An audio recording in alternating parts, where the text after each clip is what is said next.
బుల్టెన్లో breaking news చూస్తున్నాం. BRS MLC కవితకు ఉగాది పండుగ సంతోషం కూడా లేకపోయింది. ఆమెకు ఢిల్లీలోని రౌస్ అవెన్యూ కోర్టు భారీ షాక్ ఇచ్చింది. ఢిల్లీ లిక్కర్ పాలసీ కేసులో ఆమె రిమాండ్ పొడిగిస్తూ తీర్పును వెలువరించింది. కవిత రిమాండ్ను పొడిగించాలంటూ ఈడీ చేసిన విన్నపం పట్ల సానుకూలంగా స్పందించిన కోర్టు రిమాండ్ను మరో 14 రోజుల పాటు పొడిగించింది. ఏప్రిల్ 23 వరకు కవిత జ్యుడిషియల్ రిమాండ్ను పొడిగిస్తున్నట్లు కోర్టు తీర్పును వెలువరించింది. దీంతో కవితకు తీవ్ర నిరాశ ఎదురైంది. కవిత తాజా తీర్పుతో కవిత ఈ నెల 23 వరకు తిహార్ జైల్లోనే ఉండనున్నారు. కవిత పెట్టుకున్న మధ్యంతర బెయిల్ పిటిషన్ను నిన్న కోర్టు తిరస్కరించిన సంగతి తెలిసిందే.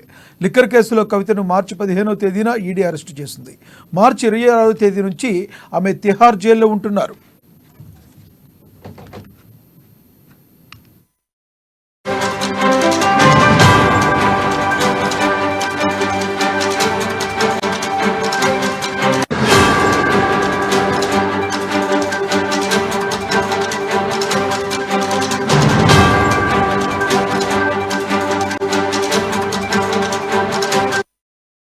ఢిల్లీ లిక్కర్ స్కామ్ కేసులో అరెస్ట్ అయిన BRS MLC Kalvakuntla Kavitha Tihar jail నుండి లేఖ విడుదల చేశారు.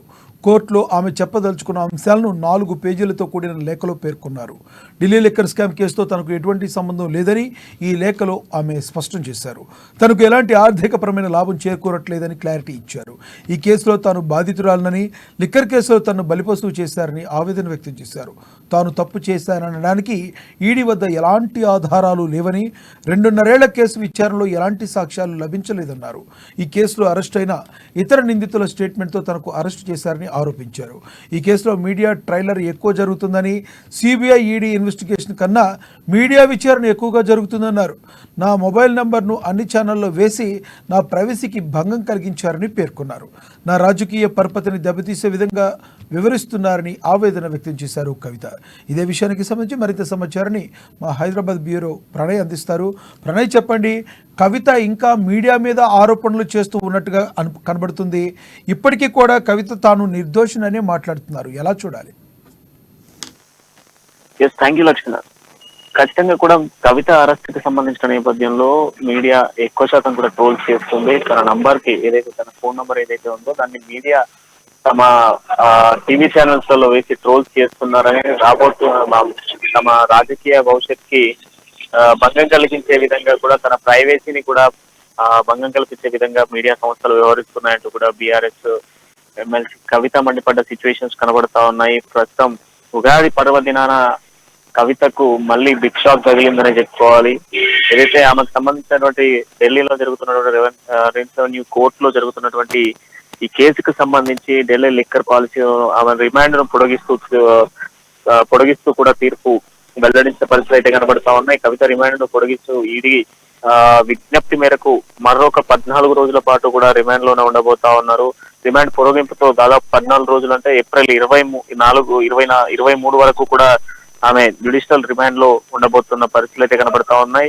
కోర్టు తీర్పు వెల్లడించిన నేపథ్యంలో దీంతో పాటుగా కవిత వేసినటువంటి రెడ్ పిటిషన్ సంబంధించినటువంటి ఏదైతే బెయిల్ పిటిషన్ కూడా తిరస్కరించినటువంటి విషయం మనందరికీ తెలిసిందే. ఈ నేపథ్యంలో ఈ నెల 23 వరకు కూడా కవిత తిహార్ జైల్లోనే ఉండబోతా ఉన్నారు. కవితకు సంబంధించినటువంటి మధ్యంతర బెయిల్ ను కూడా రద్దు చేయడం జరిగింది. అయితే గత నెల 15వ తారీఖున ఈడీ అరెస్ట్ చేసిన విషయం మనందరికీ తెలిసిందే. ఆ తర్వాత మార్చి 26న కవితను తిహార్ జైలుకి అయితే పంపించడం జరిగింది. అయితే అప్పటి నుంచి ఇప్పటికి దాదాపు 14 రోజులు, మరొక 14 రోజుల పాటు కూడా పొడిగించినటువంటి సిచ్యువేషన్స్ అయితే కనబడతా ఉన్నాయి. సో కవితకు సంబంధించి ఇప్పుడు ఏదైతే జైల్లో నుంచి కూడా ఆమె వెహికల్ విడుదల చేసిన పరిస్థితులు అయితే కనబడతా ఉన్నాయి.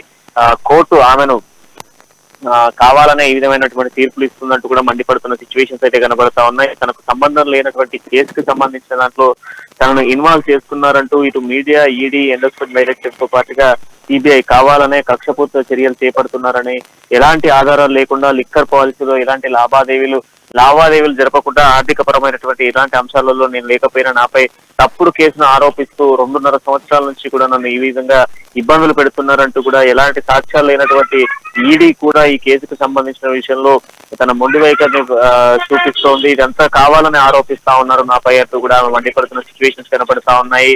రాబోతున్నటువంటి ఫ్యూచర్ ఏదైతే ఆమెకు సంబంధించిన రాజకీయ భవిష్యత్తును దెబ్బతీసే విధంగా కూడా ఈ విధంగా వ్యవహరించడం సరైంది కాదు అంటూ కూడా ఆమె జైలు నుంచి మండిపడ్డ సిచ్యువేషన్స్ కనబడతా ఉన్నాయి. లక్ష్మీనాథ్, ప్రధానంగా చూసుకుంటే గడిచిన కొంతకాలంగా ఈడీ కేసుల విషయంలో ఈడీ ఈ సాక్ష్యాధారాలను సంపాదించిందని ఎన్నో మొబైల్ ఫోన్లని కవిత బద్దలు కొట్టినట్టుగా కూడా అంతకుముందు చూసాము. దాన్ని కూడా వాళ్ళు మేజర్ పార్ట్గా తీసుకోవడం కూడా జరిగింది. కానీ ఇప్పటికీ కవిత అదేమీ లేదు, కేవలం నా మీద కుట్ర జరుగుతుందని కోణంలో మాట్లాడటాన్ని ఏ రకంగా చూడాలంటారు? అంటే కోర్టుల మీద, అదేవిధంగా ప్రజాస్వామ్యం మీద నమ్మకం లేదంటారా కవిత గారికి? ప్రస్తుతానికి కవిత సిచ్యువేషన్ ఆ విధంగానే కనబడతా ఉంది లక్ష్మీ. నాకు ఎందుకంటే ప్రస్తుతం ఉన్నటువంటి సిచ్యువేషన్స్ లో ఇటు ఈడీ కానివ్వండి, సిబిఐ కానివ్వండి, లేదంటే మీడియా వ్యవస్థలు కావచ్చు, లేదంటే ఇన్వెస్ట్మెంట్ డైరెక్టర్స్ కావచ్చు, ఎవరు కూడా తనకు ప్రస్తుతం ఉన్నటువంటి సిచ్యువేషన్స్ లలో తనకు ఎటువంటి సహకారం లభించట్లేదని చెప్పుకోవాలి. ఎందుకనంటే ప్రస్తుతం ఉన్నటువంటి సిచ్యువేషన్స్ లలో మనం చూస్తా ఉన్నాము, ఎక్కడికక్కడ కూడా ఆమెను నిర్బంధించేటువంటి ప్రయత్నం చేస్తా ఉన్నారు. పూర్తి స్థాయిలో కూడా కవితకు సంబంధించినటువంటి కేసుకు సంబంధించిన విషయంలో మొదటి నుంచి కూడా తను ఎదుర్కొంటున్నటువంటి ఆరోపణలు అని చెప్పేసి కవిత చెప్తా ఉంది. బట్ నిందితురాలు అని ఈడీ చెప్తా ఉంది. సో ఈ నేపథ్యంలో కూడా ప్రతిదీ కూడా సాక్ష్యాధారాలతో కూడా మేము కస్టడీకి తీసుకున్నాము. ప్రతి ఆధారాలు మా దగ్గర ఉన్నాయి. గతంలోనే లెక్కస్ పాలసీకి సంబంధించినటువంటి డిస్కషన్ అంతా కూడా హైదరాబాద్ లోనే జరిగింది. హైదరాబాద్ లోనే జరిగినటువంటి లిక్కర్ పాలసీకి సంబంధించినటువంటి నేపథ్యంలో కూడా పూర్తి స్థాయిలో హైదరాబాద్ లో జరిగినటువంటి పాలసీ ఏదైతే ఉందో ఈ పాలసీకి సంబంధించినటువంటి పూర్తిగా కంప్లీట్లీ కూడా సౌత్ గ్రూప్స్ కి సంబంధించినటువంటి ఒప్పందాలన్నీ కూడా ఇక్కడ నుంచి జరిగాయని చెప్పేసి చెప్తా ఉన్నటువంటి సిచ్యువేషన్స్ లలో ఖచ్చితంగా కూడా తను కొంత అసంతృప్తిగానే ఉన్నట్టుగా తెలుస్తా ఉంది. ఎందుకంటే ప్రస్తుతం 14 రోజుల నుంచి మరొక 14 రోజులు, అంటే దాదాపు కూడా ఒక 2 రోజుల దాకా నెల రోజుల పాటు కూడా తను తిహార్ జైల్లో ఉండడము, ఇది కొత్త ఎమ్మెల్సీ కవితకు ఒక బిగ్ షాక్ గానే మనం భావించవచ్చు లక్ష్మీనాథ్.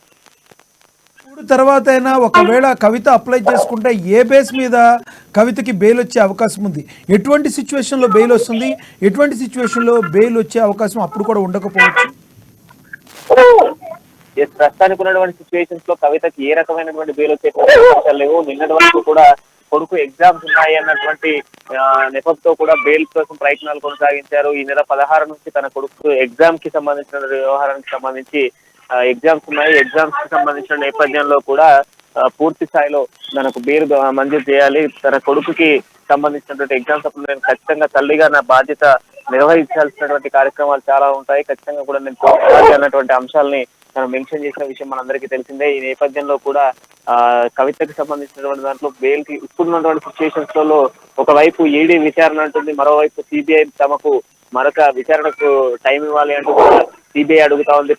దాదాపుగా కూడా ఒక 2 రోజుల పాటు కవితను విచారిస్తాము అని చెప్పేసి ఈడీ సిబిఐ అధికారులు చెప్తా ఉన్నారు. అంతేకాకుండా తిహార్ జైల్లోనే ఒక మహిళా కానిస్టేబుల్ లో ప్రత్యేక కూడా తనను విచారిస్తామంటూ కూడా ఈడీ అధికారులు సిబిఐ అధికారులు చెప్తున్న సిచ్యువేషన్స్ ఉన్న నేపథ్యంలో కవితకు ఏ రకమైనటువంటి బెయిల్ వచ్చేటువంటి పరిస్థితులు అయితే లేవు. ప్రస్తుతం ఉన్నటువంటి సిచ్యువేషన్స్ లో తనకు బెయిల్ మంజూరు చేయడం చాలా కష్టం అనే చెప్పుకోవాలి. Thank you Pranay.